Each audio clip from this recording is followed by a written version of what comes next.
Here we are, the glorious return of Max Lugavere. Hey, it's good to be back. It's good to have you back, brother. Thanks for having me. So I think your podcast was out when we first podcasted. I don't know if it was Human Optimization Now or Onnit podcast. Obviously now, Kyle Kingsbury podcast, and I promise you, it is the last time you'll hear a name change. But yeah, your podcast. Tell us about it. Yeah, I mean it's called The Genius Life, and I just got done interviewing you for it. Super excited for that to premiere.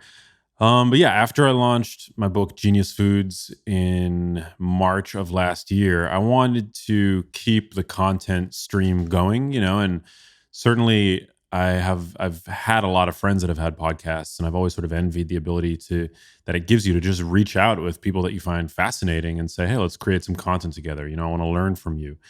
In this age where I feel like so many of us are living in increasing isolation, a podcast is just a great excuse to reach out and to have a conversation, and to put that conversation online and hopefully, help spread knowledge and, do all that good stuff. So a few months after my book came out, I launched The Genius Life, and it's really been a way for me to get to talk to people that I find interesting in the health and wellness sphere, and certainly I talk to a lot of MDs and PhDs, but I don't exclude, other people who, I don't have a very strong credibility or credential bias. So, I feel like everybody or, certainly people without credentials have lots to offer in terms of value, in terms of insight, in terms of intuition. And so that's one of the things that I pride myself on with my podcast is the range of conversations that I'm able to have on it. So, some of my favorite episodes, I've talked to a woman who runs the Endocrine Disruption Exchange, which is a fascinating universe in and of itself in terms of the everyday chemicals that are probably hiding out in your kitchen right now that have the potential to alter the way your hormones work, which is actually kind of terrifying, seeing as how our hormones guide everything from our growth and development to our hunger levels to cognitive function, you name it. To a guy who's one of the world's few oleologists, meaning he studies olive oil. He's an expert in extra virgin olive oil. And as somebody who's a huge fan of extra virgin olive oil, aside from the science, I wanted to hear from somebody who's kind of like a sommelier for extra virgin olive oil about how to buy the best olive oils, how to taste one so that you really get a sense for its potency. And it's just been great. I mean, I consider myself a wonder junkie. So a podcast is today, I feel like the ultimate platform to be able to kind of just like peruse your interests and broaden your interests ultimately. Hell yeah. Yeah. And I've certainly gotten that myself. Well, I definitely want to turn people onto your show and get you there just to listen to me and no one else. No, but for sure, like to extract all this good stuff. We were listening to a few of the episodes on the way down. But would you mind unpacking a little bit of some of those tips? Like what the fuck is in my kitchen? This is something that I think we talked about. Yeah. I think 80,000 chemicals have been introduced in the US alone in the last 100 years. Yeah. 80,000 chemicals, from flame retardants they spray on your mattress to shit that's in our food supply. And everyone's heard about glyphosate, but there are literally thousands and thousands more that are everywhere we come in contact with. 100%. Yeah. I mean, the thing is, like, I'm almost like too plugged in because I see arguments from both sides. Like, there's like on the evidence-based camp, people will say like, you can't just be afraid of a chemical just because it's a chemical. And that's true. Like if you were to break apart a blueberry or banana, I mean, these fruits are composed of hundreds of compounds that you can't pronounce. So just to be afraid of something because you can't pronounce it, we don't want to fearmonger in that sense. But the reality is that there are so many examples throughout human history where untested chemicals have been foisted onto the human population without rigorous long-term testing, and consequences were only later realized after the compound or 10 the years, medicine, 20 years into it. or the whatever it may be has been exposed to millions of people. And so, some of history's greatest fails that I like to reference are, lead-based paints. Prior to 1978, homes were painted with paints that were made using lead, which quickened the drying time of paints. And you think of paint as being inert, right? It's on a wall, but in high activity parts of the house, like windowsills, doorways, and stairwell banisters, that paint sloughs off and it creates dust, which gets into our lungs and ultimately into our circulation. And there's no safe level of lead in circulation. It's damaging to cognitive function when you're a child. And so we have that. We have, asbestos-based building insulation. We have, partially hydrogenated oils, which are trans fats, which have been, in the market for 10 years, which are now thankfully banned by the FDA, but are still present in the form of polyunsaturated oils, which have small amounts of trans fats in them. So there's just like too many examples. And, my stance is that these compounds should be considered guilty until proven innocent, as opposed to innocent until proven guilty. Many people will say, well, we don't have data that these compounds like glyphosate, for example, are harmful. We don't know. There is no data that tiny doses of glyphosate coming in through conventionally grown produce is harmful, right? But absence of evidence is not evidence of absence. So just because we don't see an effect, we haven't done those trials, that doesn't mean that these compounds are safe. I think that sorry to jump in. It's not like they put this through rigorous human trials first. It's not like this was studied on humans for 10 years and then brought to market. 100%. Congress gets lobbied, the new fucking chemical gets put in. Hey, this is going to help save world hunger, right? And then here we go. Now we're in the fucking great human experiment, and we might not know until 20 years after the fact, just like DDT. Exactly. Same fucking thing, right? And you look at glyphosate now, I think it was the World Health Organization that said it's a probable carcinogen. Probable human carcinogen. Yeah. And, our own government has a less aggressive stance on it. But, I think we want to hedge our bets, like where our health is concerned. And, I've reviewed literature that shows that organic produce tends to have more valuable phytochemicals. Organic produce is not, there tends to be some pesticide residues in them just because of the way the ecosystem, the growing system, everything is so interconnected, but they have dramatically lower levels of these pesticides. And then you look at the environmental working group's dirty dozen list. I think it's easier to defer to organic produce and to not take a risk and to not give these industrial agrochemicals the benefit of the doubt, right? And some of these chemicals actually undergo less rigorous testing because we don't directly eat them. They're not a food product. They're not a medicine. They're not a supplement, right? But many of these chemicals unwittingly enter our bodies, whether we want them to or not. So the focus of my podcast on endocrine disruption was about phthalates and BPA in particular. Phthalates these are both basically plasticizer compounds. They're used to make plastic water bottles, baby bottles, furniture. We use plastics are embedded in the American dream at this point, right? So these compounds don't have any good research on them, really. In fact, the testing standards for BPA haven't been modified in over 20 years, which is scary in and of itself. But BPA was actually originally identified as a xenoestrogen. It mimics estrogen in the body. And it was actually, its original intended destination was in pharmaceuticals. It was meant to be an endocrine disrupting drug that was going to be given to women and girls to help treat problems that were associated with being female. So menopause, pregnancy, nausea, for example. And the same compound could also be injected into animals to increase the yield of milk, meat, things like that. So it's well known that bisphenol A, BPA, is a xenoestrogen. At a certain point, it was basically rerouted and it went the way of plastics when a way more powerful compound called DES was identified, diethyl stilbestrol. And DES was a much more potent xenoestrogen to the degree that it began to be called the mother substance, because it was like this potent synthetic compound that could be cheaply produced and injected into women. And, it's yet another one of history's big fails. It actually went into production as a drug. And only later was it discovered that it led to rare uterine and vaginal cancers in girls that were exposed to DES while in their mother's wombs. So it was banned, thankfully. It's actually still approved for use in dogs, but its related compound BPA has gone on to infiltrate nearly every aspect of our lives. Right? We have BPA in our water bottles. We have BPA lining the inner lining of cans. It's pretty much everywhere. BPA coats the store register receipts that we get when you shop at a supermarket and you get a heat sensitive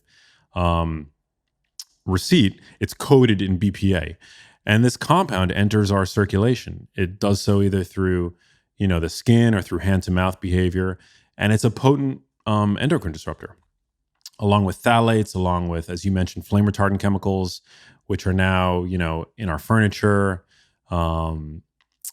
Compounds that make our clothing and our carpets waterproof. So it's like the modern world has become saturated in these chemicals, and you're really not going to be able to avoid them. So I think the best thing to do is to minimize your exposure. That's sort of like the best case scenario today. And yeah, it's just like, that's one of the reasons why I've become so kind of dedicated to promoting healthy food and high quality food, nutrient density and things like that, because today your average human is just inundated from every possible angle with these endocrine disrupting chemicals, with sleep debt, with chronic stress, with being more sedentary than we ever have before in human history, with a diet that's now become saturated with ultra processed foods. So our bodies have an ability to defend themselves against these insults, but not when the odds are so stacked against us. And so that's why when people like come out of the woodwork defending compounds like glyphosate, or saying that like these compounds are not harmless, I'm like, yeah, maybe if they were like the only thing in the modern environment that we had to contend with, but it's just like everything is so stacked against us.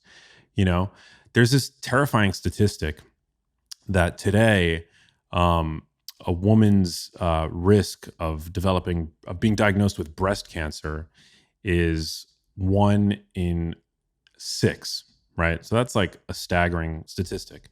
But only 40 years ago, it was 1 in 20.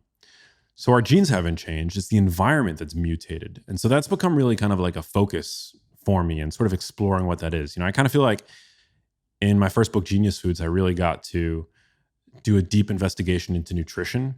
But nutrition is just like, it's one part of the puzzle, and it can support our body's best efforts to detox, to remain resilient, to, achieve a healthy body composition and, optimal metabolic status and all that stuff. That's all true, but it's not the only part of the puzzle. Like sleep, finding a healthy means of diffusing stress, avoiding these chemicals to the best of our ability.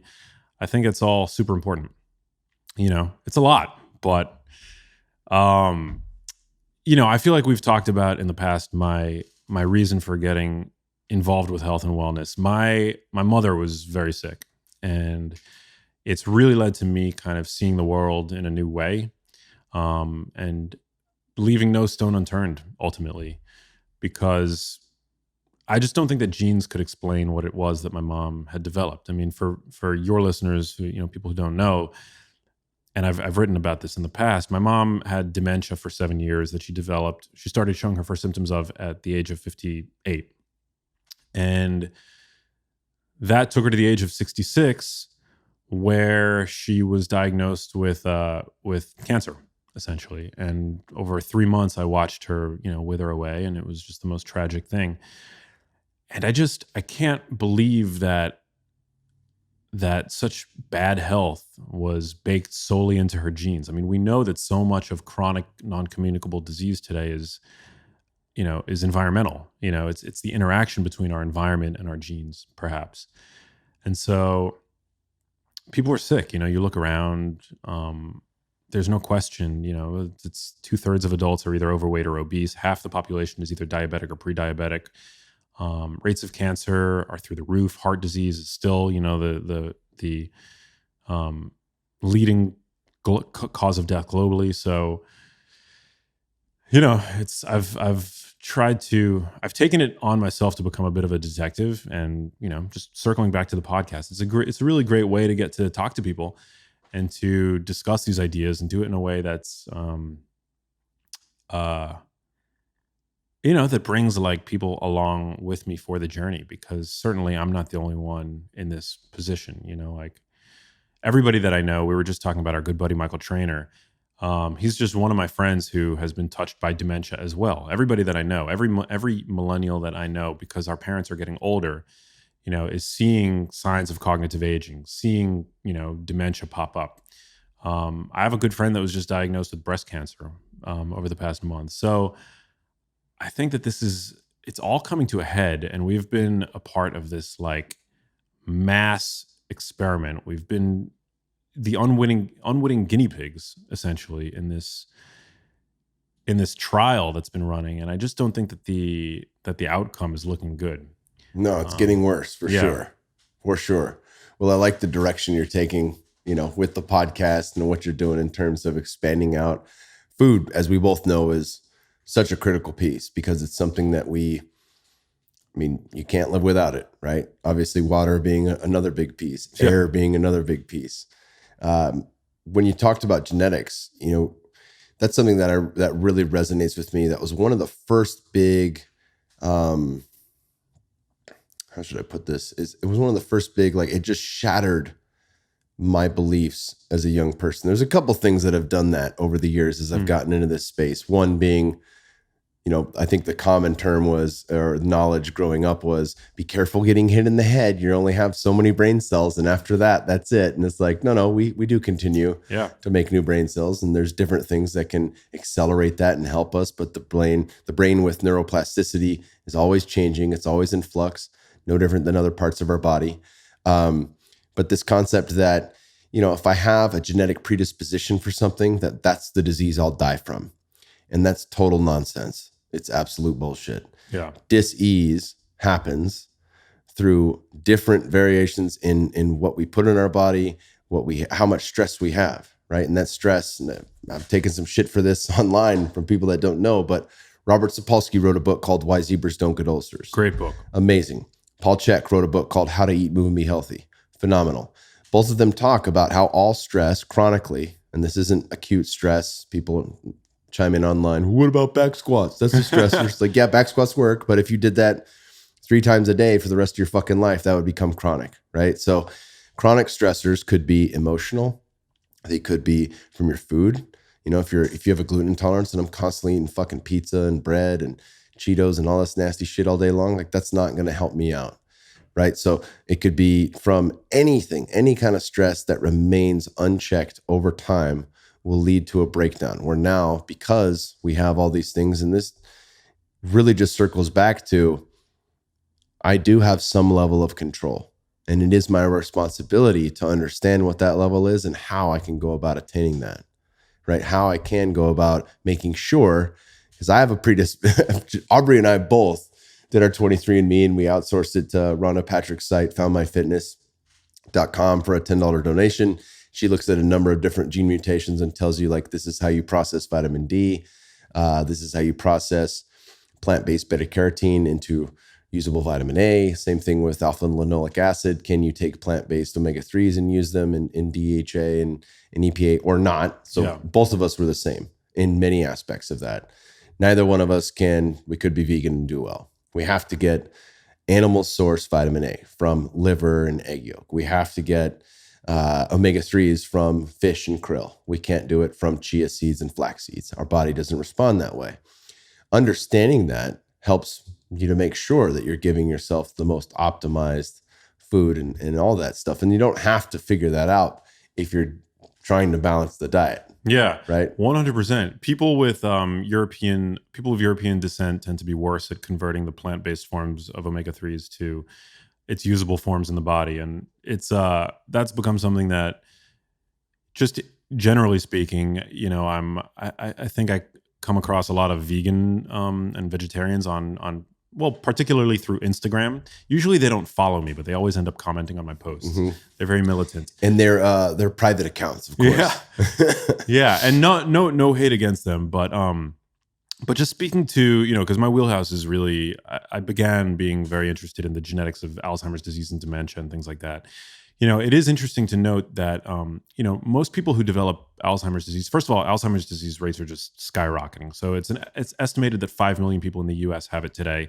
That number is set to triple by the year 2050. And if you make it to the age of 85 today, you have a 1 in 2 chance of being diagnosed with it, which is like a coin toss. So you want to know your odds of developing Alzheimer's disease, it's a coin toss. But the genetics of Alzheimer's disease are very interesting in that very few people have the early onset familial variant or it's actually a mutation that determines whether or not you're going to develop Alzheimer's disease. Most people that know about, or I should say, the most well-defined gene associated with Alzheimer's disease is a risk gene. So it influences your risk, but it's not a determinant gene. And about 1 in 4 people have it. Is that ApoE4? The ApoE4 allele. Okay. Yeah.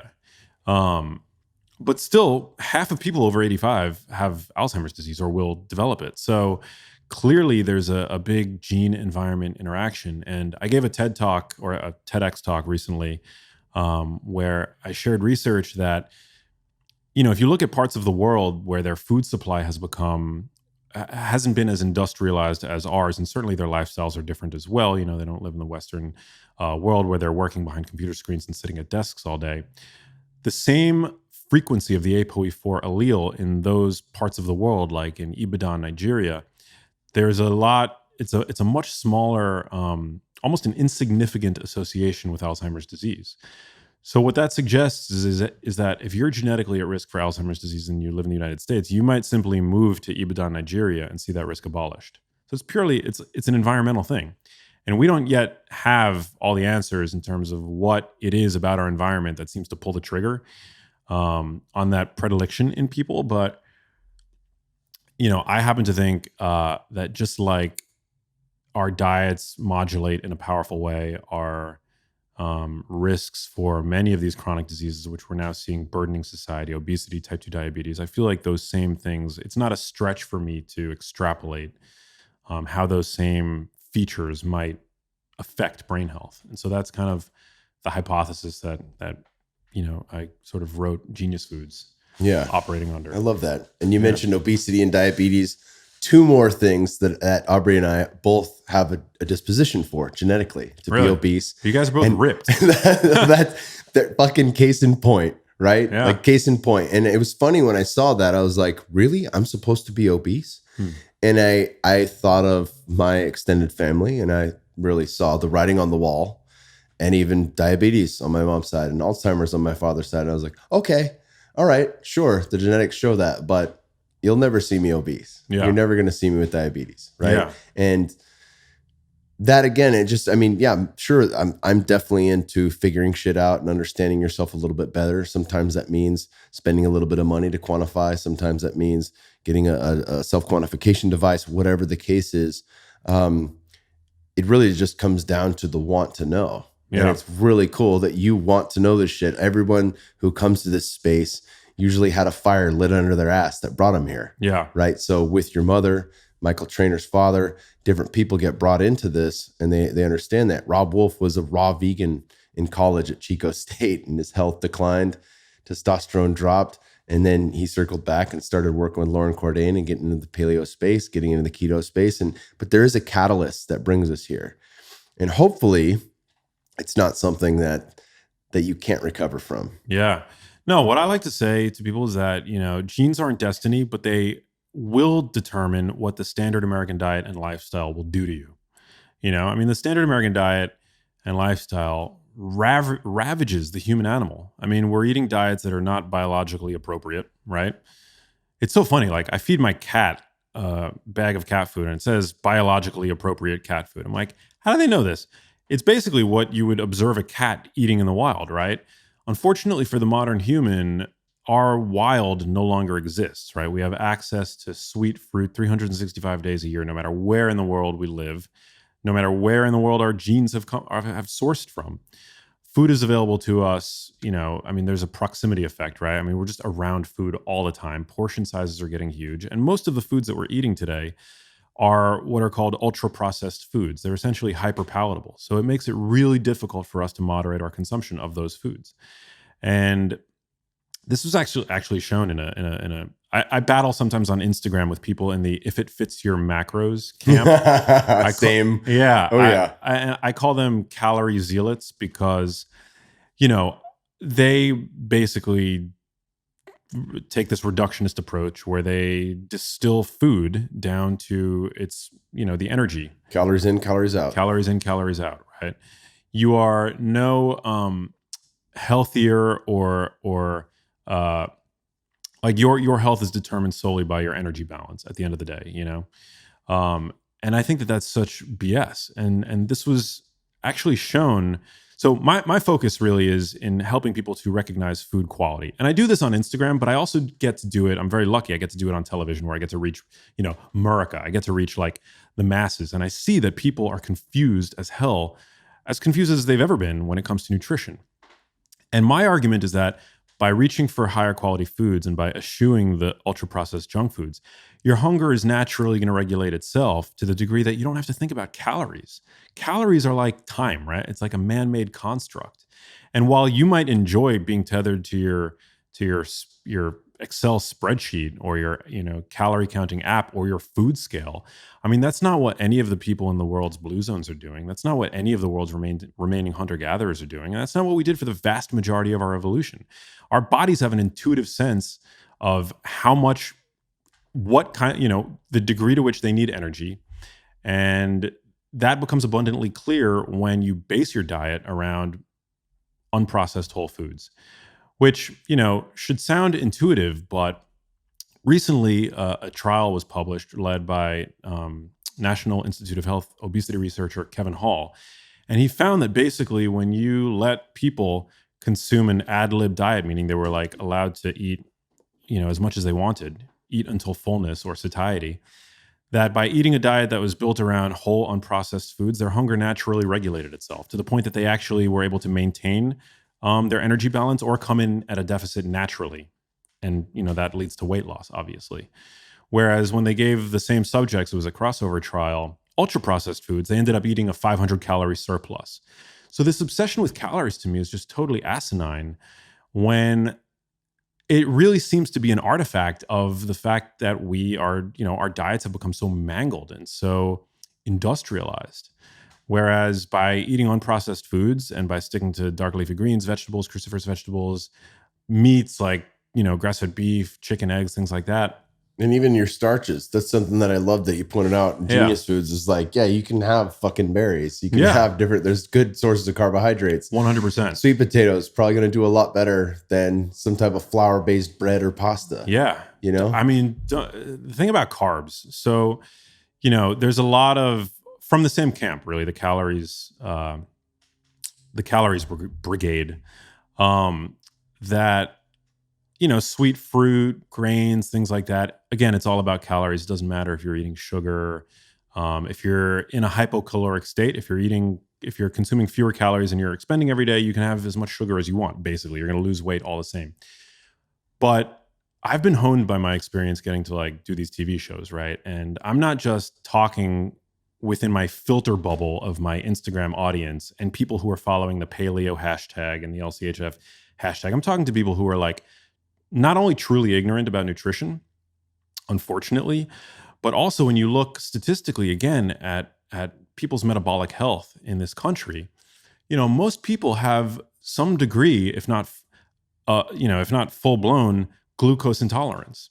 So for most people, that's why I don't advocate for the consumption of grains or even, potatoes all that frequently. And that includes sweet potatoes, or sweet fruit. Now, for somebody like you or me or somebody who's working out or who's privy to how nutrition works, even at a rudimentary degree, and they're exercising, they're not sedentary. Spend some time without carbs. 3 months in a year. Spend some time without carbs. For that person, carbs are great. Carbs can be great. They can be used to support your workouts. You were saying before you used to work out 2 to 3 times a day, right?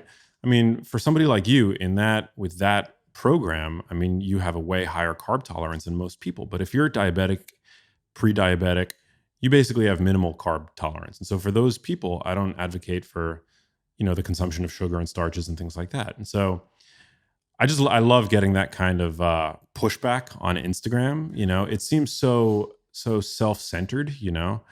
Well, people want to defend. There's so much to this, and I've spoken with Aubrey about it a lot.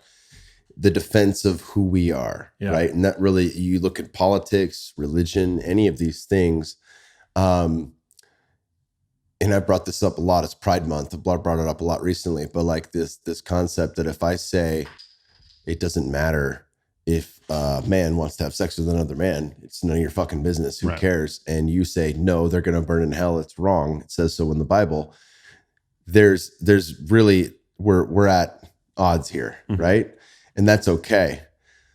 The difference is if you think that it's so not okay, and that if you were to change your mind on that, it would actually peel a layer of who you are away, right? You're so attached to the idea that you actually identify with that concept, right? And the same can be said for anything. I've used that example a lot lately, but your political background or what you eat for food. So if it fits your macros guy and you have a diehard belief in that, and you post a meme on Instagram that shows the difference between one donut versus one sweet potato, or one donut versus a fucking handful of broccolini, like that's going to trigger them because they don't want to release the idea that I want to eat donuts. Yeah. Like, fuck you. I want to eat donuts. Like, and if they could just see that and see like, look, man, I know what you're doing here. You want to have your cake and eat it too.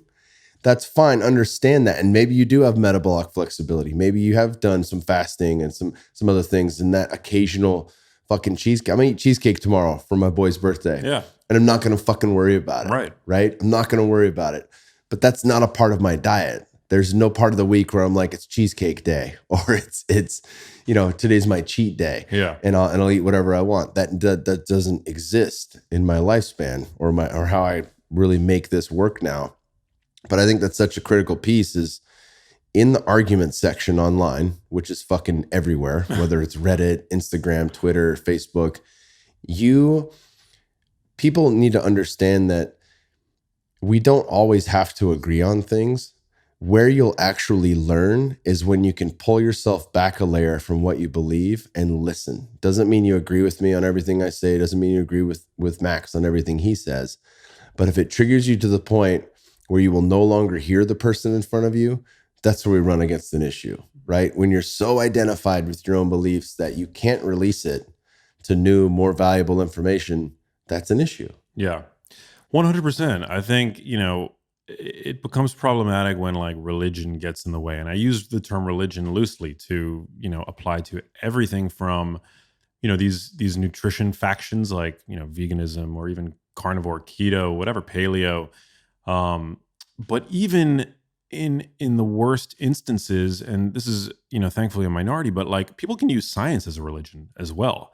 People can become basically evidence Nazis. And if they don't have the data in front of them, then they basically they won't even consider the possibility that there could be something there, and those people tend to be down on what they're not up on. And I find that to be so rigidly bound by the available data. First of all, it ignores the fact that science is an industry, just like everything else, and that scientific papers, there could be publication bias. Their papers can be subject to just as much, and researchers and whatever could be subject to just as many, unforeseen influences as anybody else. While my mom was going through this health tragedy in my family, somebody was ousted. A high-level executive was ousted from Sloan Kettering, which is one of the top cancer hospitals, because he was failing to disclose, just how bad the side effects of various cancer drugs were in his trials. Comparing, I forget exactly the details, but you can just Google it.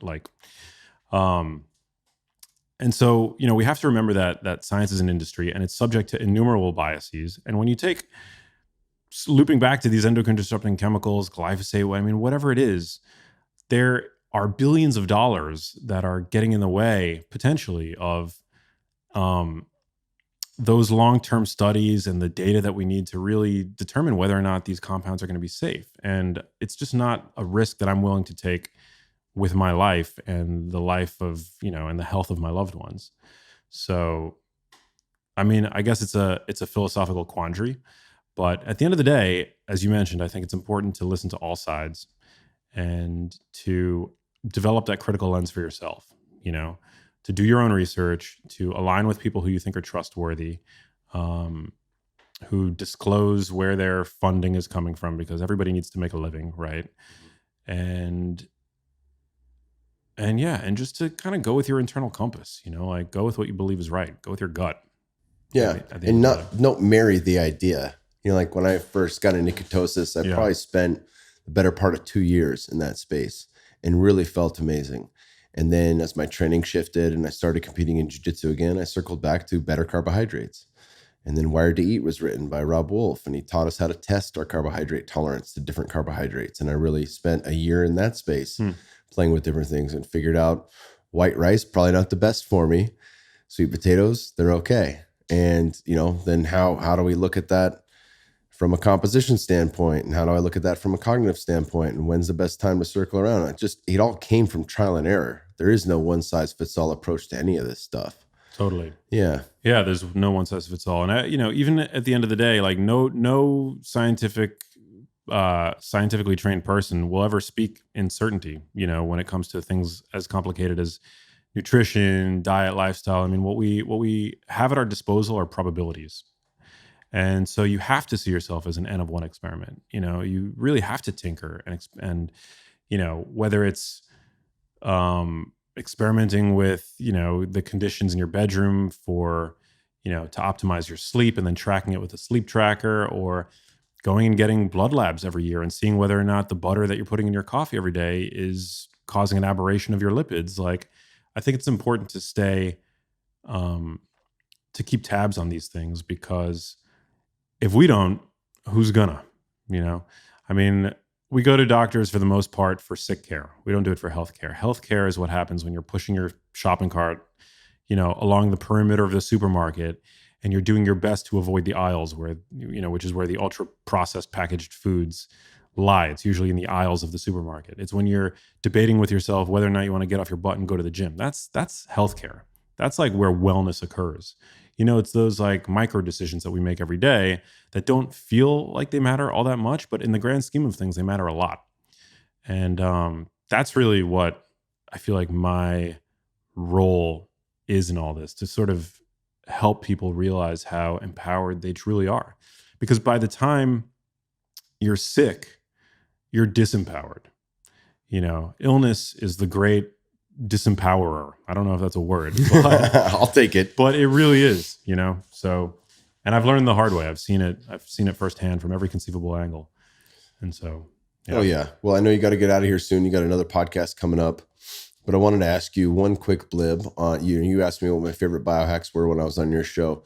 What have you learned from your podcast that you've started to implement into your own life? What resonated with you so much that you decided, damn, I'm gonna start doing this now, that you didn't necessarily know before? Oh my God, what a good question. Well, most top of mind for me, I had our mutual friend Aaron Alexander. I was having trouble saying his double name. Aaron Alexander. Yeah. Aaron Alexander. That's how you warm up for the podcast. You it's just a good say one. His name over and over again. So he's been on my podcast twice at this point, and I always learn a ton from him. But lately, I've been making more of an effort to sit on the floor. His podcast just went up this past week. It's episode number 60, I believe. We'll link to it in the show notes. Yeah. So yeah, sitting on the floor, being able to get up off the floor is is sort of a marker thought to be associated with vigor and robustness. You look around the world, people are sitting on floors. We're not, we don't spend as much of the time as we spend here in the West on chairs. And I feel like we see a lot of, we tend to experience a lot of consequences as a result: neck pain, shoulder pain, back pain, stuff like that.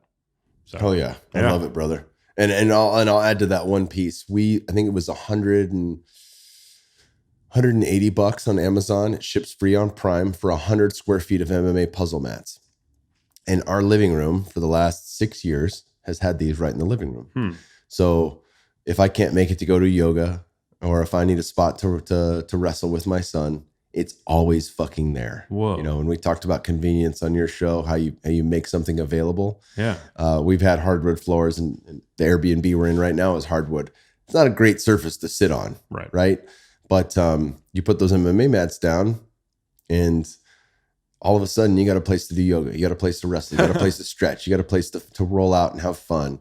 And it's fun to just lay around. And I got my buddies over, and I'm kind of a roughhouse kind of guy. And even when my old man's in town, I'm like, get over here, old man. And he's a black belt in jiu-jitsu, and we'll have a little 5-minute round on the mats there in the living room. Your dad's a black belt in jiu-jitsu? Yeah. What? Yeah. So all good things, you know, and all that comes from just the ability. Like, I don't even have to walk in the fucking garage. Wow. If you're worried about the fashion of your home, you can throw them in the garage. That'll work just the same, but spend some time there. Right. So I think that's a good way to get on the ground. And Aaron Alexander is an amazing dude. He's been on my show 3 or 4 times now. Yeah. Great guy. Dude, it's been excellent having you here. We're going to run it back in the near future as there's some very cool shit happening in Max's life that we can't quite divulge yet, but we'll run you back here, I think, spring of next year, and we'll be able to dig a deep dive into that. Thank you, brother. Looking forward to it. And one more time, your podcast and where people can find you. Yeah, my podcast is called The Genius Life. It's available everywhere you listen to podcasts, and I'm pretty active on Instagram. So come over and say what's up. I'm at Max Lugavere. Dope. We'll link to all that in the show notes. Thank you, brother. Thank you.